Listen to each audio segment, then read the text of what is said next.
Maverick fans, my heart absolutely goes out to you.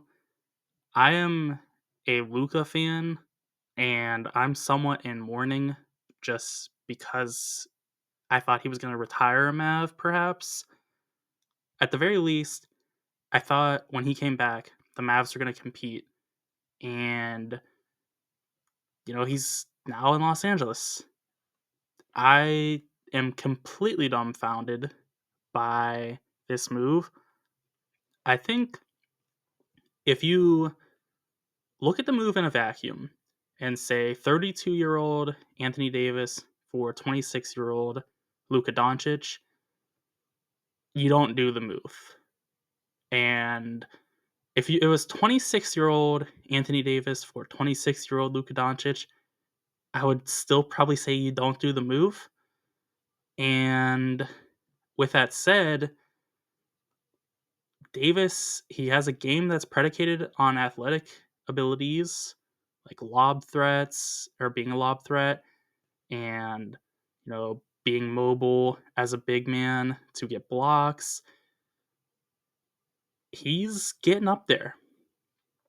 And Doncic, he's just now entering his prime, or maybe he's a little bit into it, but he's got a long prime ahead of him, and he plays a game that's going to be good for a long time.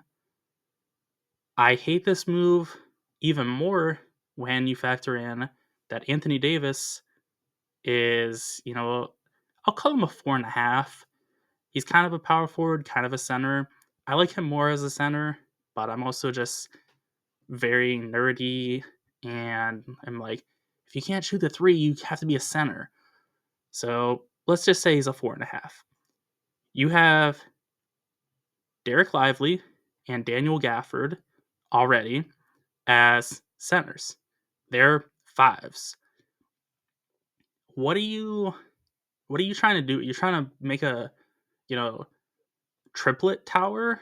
Like, there's no way this move makes any kind of sense from a roster building perspective. There's no way it makes sense from a talent perspective. I think Doncic is a top 3 player. I think Davis is outside the top 5, but just barely. And they just barely got any assets beyond it. Christie, I don't think, is really moving the needle. And I forget now what the pick exactly was. I think it's the 2031 pick, which, yeah, that could be valuable, but it had a lot more value before you gave the Lakers Doncic, because now free agents are going to want to go to Los Angeles to play with, you know, maybe the best point guard in the league. Either way, the Anthony Davis pick and roll duo with Kyrie Irving, I think, will be very good. I think they stand a chance to be problematic for a lot of teams, because not a lot of teams have a great point guard and a great center, or power forward, whatever he's going to be. I'm guessing he's going to be a power forward because he does want to play center, or he doesn't want to play center rather. So, I guess there's that, but I don't take them seriously as a real contender in the West. I think, if they play Denver, you're going against Jokic, who's, a better center than the big man of Davis and Lively and Gafford.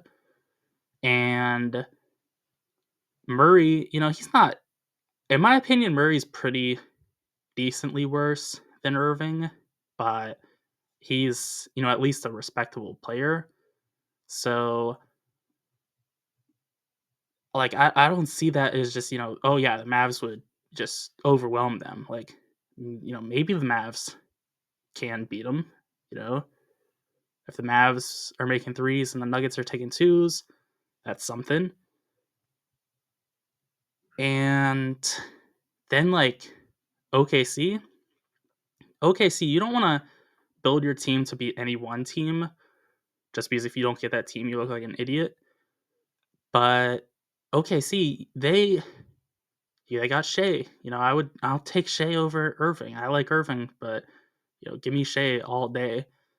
And then you got Holmgren and Hartenstein as centers. They're nowhere near Davis. I'm not going to act like they are, but they're pretty sound defensive minded centers. And Holmgren's got a little bit more to his game than just being a defender. So yeah, this move is the reason I'm looking at this through the playoff lens is because you have to be looking at this through like a 2-year type of window, maybe 3 years max. Because by the time Davis is 35 and Irving's however old, that's not going to be as good as it is now. And I don't think even right now they are that much of a threat. So they mortgage their future by trading away their best young asset. And what they get in return is, I'm guaranteeing it's a first or second round exit. So that's not a great move in my eyes. I think this is very troubling for the Mavs. Those are my thoughts on the trade. Be sure to let me know what yours are in the comments section. And also be sure to like and subscribe for more NBA content.